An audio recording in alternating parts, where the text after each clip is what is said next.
Good evening. It felt abrupt, but it felt good. Welcome. Yes, quick. Caught me off guard. I was thinking there was going to be some sort of jingle. Yeah, same. Welcome to the after show. Barstool vs. America, season 2. There it is. What's going on, my friends? I'm Roan with 3 of our cast members from the first episode of season 2 of Barstool vs. America. We got Nick in here, Kelly Keegs in Dave's office, and maybe Frozen Dana. Is it Frozen Dana? He does look frozen at the moment. I know he's Oh, probably just playing a prank on us. Kelly, you were at the Pride Parade today. How was it? I was at the Pride Parade. It was fantastic. Unbelievable turnout. A lot of people along the parade route, a lot of people yelling, cheering, collecting beads from us. Really good time. We had a great time today. Was it too much walking though? No, honestly, the walk was short and we were walking slowly the whole time. Like it was only really like a 15 block walk. So it wasn't that crazy, but it was just slow moving, slow pace. You seem sober too. Well, I was asked ahead of time to participate in this after show, and I was, in addition, asked to curb my festivities for the day so I could be lucid enough for this after show. So I did, in fact, act like an adult and not overindulge. Yeah, you are one responsible bitch. Dana I try B, to where, be. where are you right now? Are you in a hotel? No, I'm in my girlfriend's house right now, and sorry, Ooh, brag. went out. But did I miss anything good? Dude, No. we missed the fact that you had a girlfriend. Was this the first leak this weekend that you have a girlfriend? Nah, it's been out there, but I guess that was a soft launch. It was a hard launch to me, brother. Oh, to me too, brother.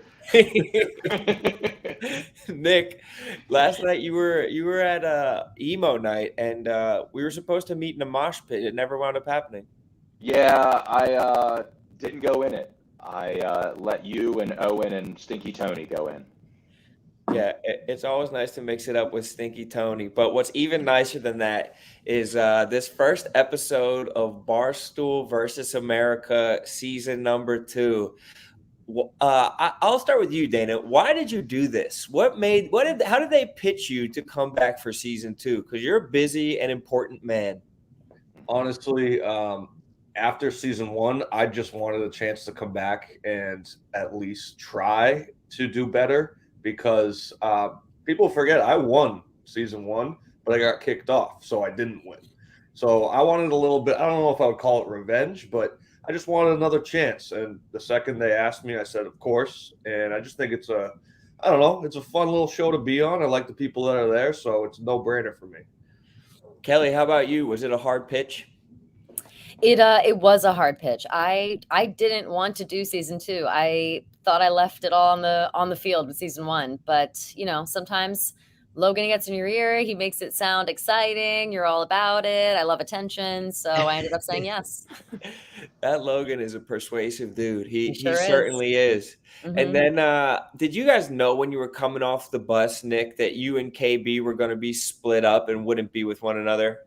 No, actually, we were promised we were going to be able to stick together so we could work on some side stuff. Blatant lie. That's your fault for believing anything that anybody tells you. Yeah. But everybody comes off the bus and the teams got set right away. Alex, Nick, Pat, and Dana versus KB, Joey, Marty, and Kelly. So, Kelly, what did you think of your team when you first got assigned? Like, what are you thinking looking down the line? Do you have any relationships with these people? What are the thoughts? I was happy about the team. I was excited that the teams were kind of split up into like 2 people reoccurring, 2 people that were new. I thought that gave us all like an equal advantage in that way, and I got along with everyone on my team. I thought it was going to be smooth sailing, pretty much. And Dana, dude, I feel like the beginning of this show kind of turned into the Dana Shame show, and everybody's zooming in on Dana's body and trying to body shame Dana. And it's like, who even was that zooming in? Was that Steve? I feel like that was Steve. Steve, Snapchat Steve, for all those who don't know him, he loves to body shame me and fat shame me, but like not outwardly. So he'll just be pointing a camera at my belly until I say something. So he won't ever say anything out loud about, my weight or my appearance. He'll just do it in these subtle ways. But Listen, it is what it is. I'm definitely not where I want to be in terms of my body, and I think I'm Dude, you might have lagged a little bit probably there. the best I ever was when we filmed, so it's tough. Am Dude, I here I don't still? think you have anything to be ashamed of. I think that you are the sex symbol of this show, Dana. And I think that no matter what you look like physically, people know who you are as a person, and it screams sex, brother. Well, a lot of people didn't know me until like, I don't know, 2 years ago. And the thing they don't know about me is I fluctuate with the best of them. Big Cat won't understand. I go from like really fat to sometimes looking okay. And that when we filmed, there was a fat couple weeks. So, it is what it is. But if you know me, you know I'm going to get back to skinny in like 2 months. It's hard on the road too. Like they're just pumping you full of like salted snacks. Like they're gonna keep you there. They're gonna keep your body looking lumpy. And speaking of lumpy bodies, Nick, what was going on with Yeah. KB's lip? I mean, he had that lip bump that, it became a part of him. It was actually not a part of him. Anus became a three-man show after that. Uh, it had a mind of its own. It was distracting. And this is KB's big break. He hasn't done a reality show like this. These are really big numbers these pull in. And right before he got a big old lip bump. Very funny to me. Yeah, it really was preposterous. One of many preposterous things that happened, including Dana breaking the bed. And I feel like that was just them circling back to making. I feel like they set you up for failure there, Dana. It's okay. The way I look at it is if someone's making fun of you, that means they like you. If they feel comfortable enough to tease you or try and be mean to you, it's because A, they like you, or B, they're jealous. So I'm fine with it. It is what it is. And again, I'm working He's working. with He's working. He stays working. Wait, so one of the main storylines of this first episode was that the money, the envelopes, and finding out where the envelopes were. Nick, very transparent with his envelope. We found out that Marty was a little bit less transparent with his envelope. And Kelly, did you suspect anything? Like, how much did you know versus how much they showed? So Marty played that perfectly. He made the joke halfway through in one of his confessionals that he was like, basically running a gambit on us. Like he was really, light years ahead of us in terms of manipulation. And he was correct. We had no idea that even happened. He mentioned that it happened to the other team. And we were like, oh shit, we should look for it for ourselves. And then we were like, it's, $1,000, whatever, whoever finds it, finds it. We clearly like missed something in the beginning that they didn't, whatever. And we just blindly believed him. I very much blindly believed him. I didn't think he would lie about it. Again, I, feel like I got to know him pretty well on last year's show, and huge mistake believing him right off the bat. It was really stupid, really dumb. Yeah, he was playing the game, but like there's different ways to play the game when it comes to the money. I feel like I can ask Nick straight up, like what were you playing the game when you decided to distribute the money, or was it really just like 250 felt negligible to you, or is it like I want to have friends, like I want people to like me and not deceive them? I just wanted to help out Alex Bennett, man. She's a new hire. She's on I'm probably the new content salary. I just wanted to help her out. Poor girl, dude. And Yeah. that really shows what kind of guy you are, the type of character you are. So even though you weren't making a political play there, it might wind up helping you as far as how your teammates look at you. Dana, what would you have done if you found the envelope right off the rip? I'll be honest with you. I would probably have kept the money. I'll be honest. It's just straight up. I probably would have kept the money. Nick, how's that make you feel knowing that? I didn't hear what he said. My mic has been messing up, so I just took it off. But I feel if Dana said it, I feel indifferent. He said he would have kept the money. I said I'd probably keep the money. I mean, $1,000 is a lot to a guy like me. Oh, and, I would have kept it too. They just saw me find the envelope. That's true. Your hand was forced a little bit there. Yeah. So then you guys pulled up at the first, I guess, at the racetrack. I don't know if that was the first challenge or it kind of just determined Captain everything. challenge, yeah. Determined the captaincy. It kind of seemed sweet. It kind of seemed fun. Seeing Jeff D. Lowe pull up like that was kind of hilarious. Jeff D. Lowe rolling up in that go-kart. I don't know if there are several times during this entire series where Jeff D. Lowe has an entrance that made me like laugh so hard I like almost peed my pants. And this was the first one. Like this was just right out the gate, funny as shit. Just unintentionally hilarious, absurd. Jeff D. Lowe entrances were 90% of the budget for this show. Yes. So that's going to be a constant throughout the show, Jeff Lowe's signature entrance. Yes, you must pay attention to his entrances every time. They're unbelievable. How skinny was that racetrack? Was it so skinny that like nobody, like if you had the pole position, you're winning the challenge no matter what? I think it was Pat and Marty, whatever position they were in. I think as long as you didn't just completely screw it up, I think that was the place to be for sure. Yeah, and it's proven in this show that being a captain is like that's a valuable place to be in. But is there any sense of like leading from the back, or do you need to be the captain to take control in Barstool versus America? I mean, you're safe if you're the captain no matter what. And I mean, it has a lot of teamwork, but I think a lot of this game is individual. So if you're safe, if you're safe, you can't go home. So that's good. Yeah, I wouldn't say it necessarily gives you an advantage. You can't quite tell what's going to happen with the captains until you see the challenge itself and see the individual responsibilities. I think once that becomes a factor, then things kind of change. And being able to switch captains once we see the challenge, I think is a really big advantage, generally speaking, for anybody. But as I'm watching, I'm like, I wouldn't want to give up the captaincy if I was captain, knowing the immunity that comes with it. Like, I feel like, but didn't both teams wind up switching captains? Yeah, it's a lot of like mind games and a lot of like you don't know what's coming next. And I think that especially for the first one was we didn't really know what the twist was or what the next thing that the producers were going to have for the final challenges. So that's where it was a little different because we expected something new this time around and we just didn't know what it was going to be. By a show of hands, who saw Joey Camasta's penis? I saw his butthole in the back of his balls. I saw everything. I know everything about his undercarriage at this point. Was he showing you, or just accidentally kind of saw? I mean, that bathing suit, it was revealing. It was beautiful. Yeah, it was a healthy mix of both, I'd say. Nick, you said you saw the back of his balls. Yeah, and I don't even think. I mean, that's probably the first back of ball sack I've ever seen. Did it look how you expected? There were a few surprises.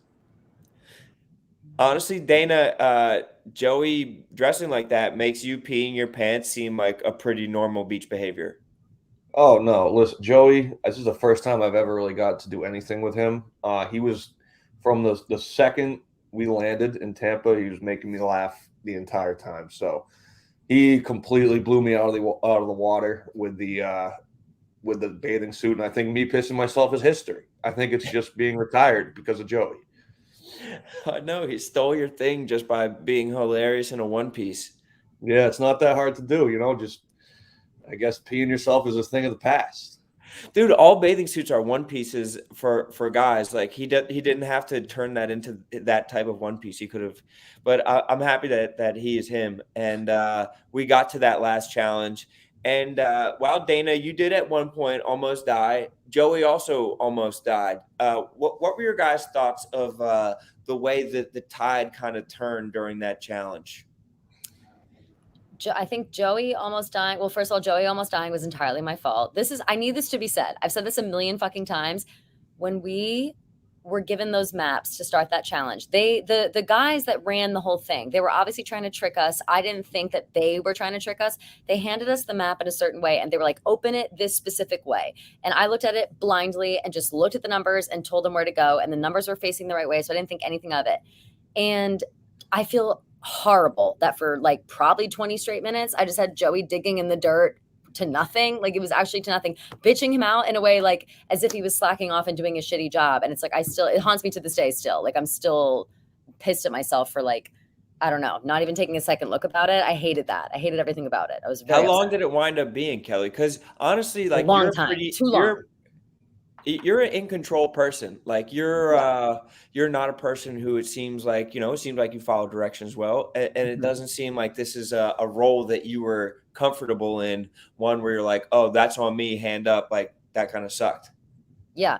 The only reason I say, like, I mean, I obviously have to take accountability for it. It's clear, like, what happened, but I'm a very literal person, and that's like comes to a fault at some points. And I think that to this specific challenge, I was too literal. I was looking at it too much. I wasn't like thinking there was any kind of hidden twist, whatever. I just blindly trusted these people. And it, in the end, we did catch up, and we could have won if we finished the puzzle in time. But it just, I feel terrible about the amount of time Joey had to be in the sand.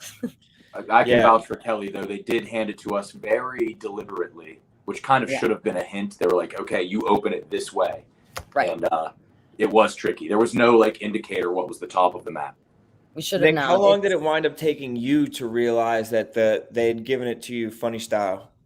I had to like look at the flavors on the cans on the map and then look out there. So I sent Pat to the wrong area for like maybe a minute, and then I flipped it around and I redirected him back.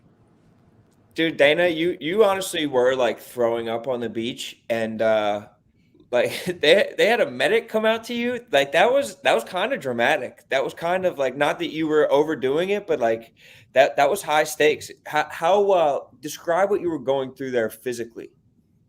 All right, so I think Nick can vouch for me. I think on the screen it said I was in there for 18 minutes. I think I was in there for 40 minutes, no joke. Like, and it was very uncomfortable at one point where everyone was like, we don't know what to do. Like, he's actually, like, he might die out here. And I think I did.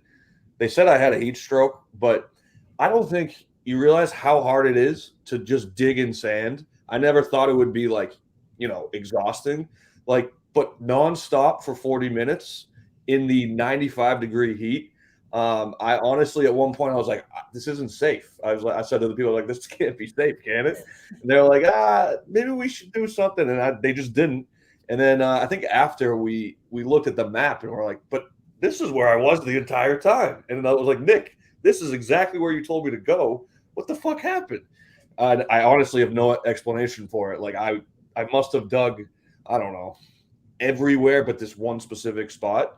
But it was truly grueling, and I to anybody who says I was being a pussy, I can't allow that, because it was the most tired I've ever been in 95-degree heat.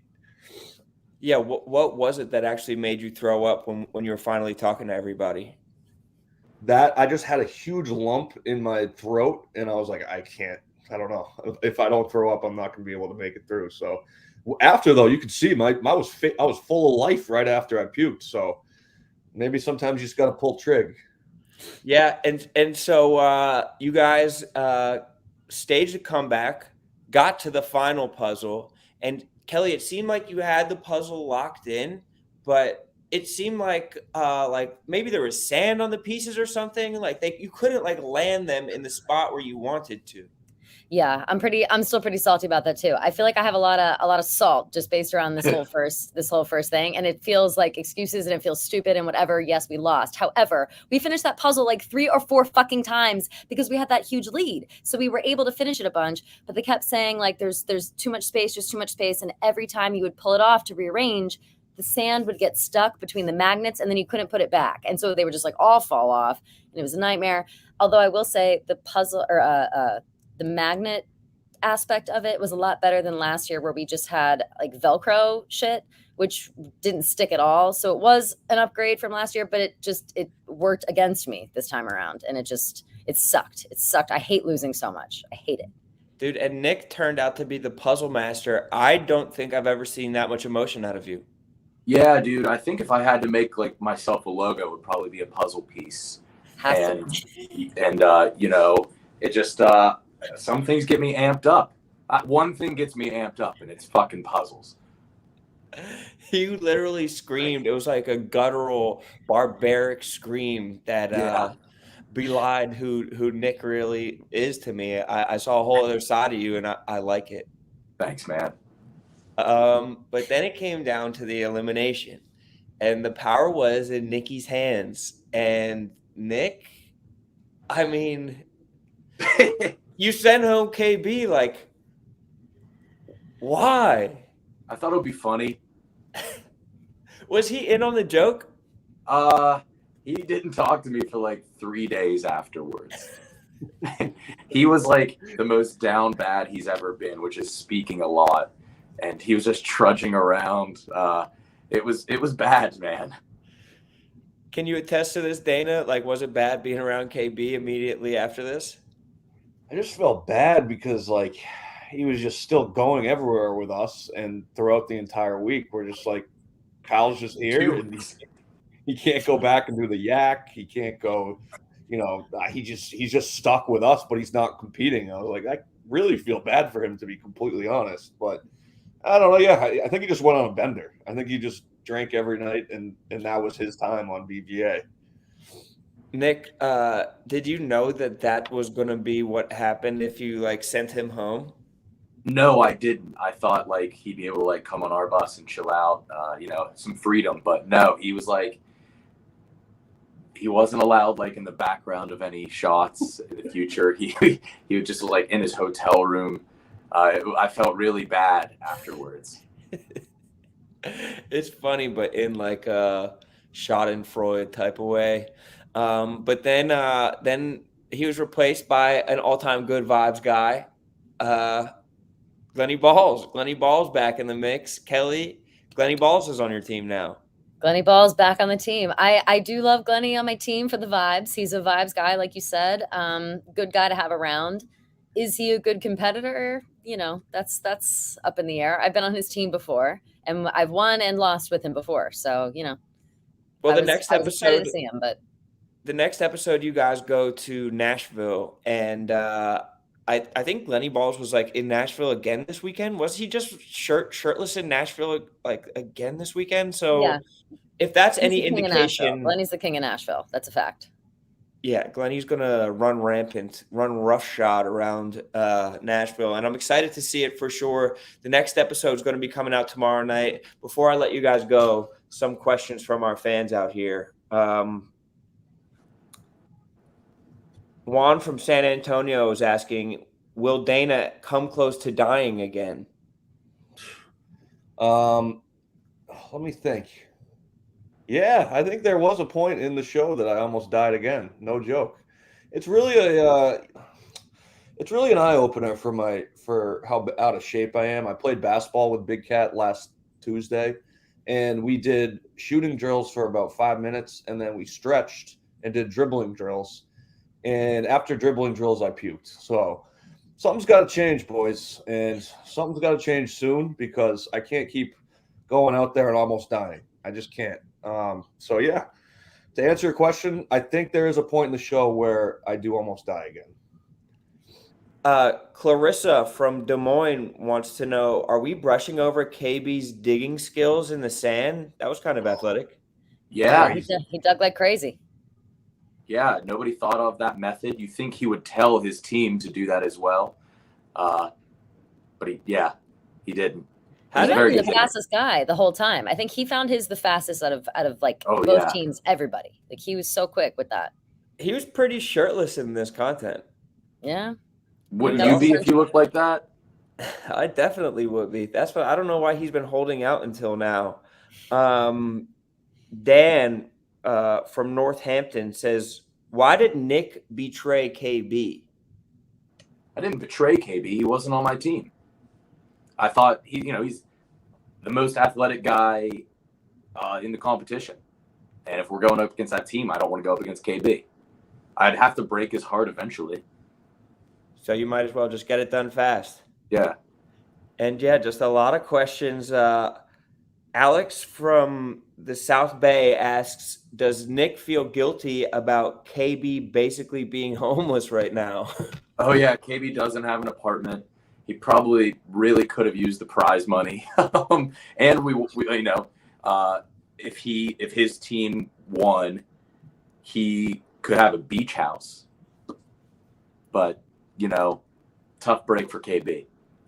Yeah. That really sucks for him to have to go home. But I've been enjoying watching the show. I want to see more of the Jeff D. Lowe entrances. I want to see Glenny in Nashville. I want to see Keeg's redemption. I want to see, if Marty ever catches the suspicion of his teammates about all this money, and just the overall lay of the land. So how this is going to work is from tonight until Thursday, we're going to put out an episode every night of the show. And then after the show, we'll be here to talk about it. So it'll be Barstool versus America every night at, I think, 7 o'clock. And then afterwards, we'll be right here talking about every single show. So Nick, Kelly, Dana, thank you so much for giving us some of your time to chat about it a little bit. Very entertaining stuff. Fantastic job being out on the road, and can't wait to watch a little bit more of Barstool versus America tomorrow night. See you guys. Thank you, Ron. See you.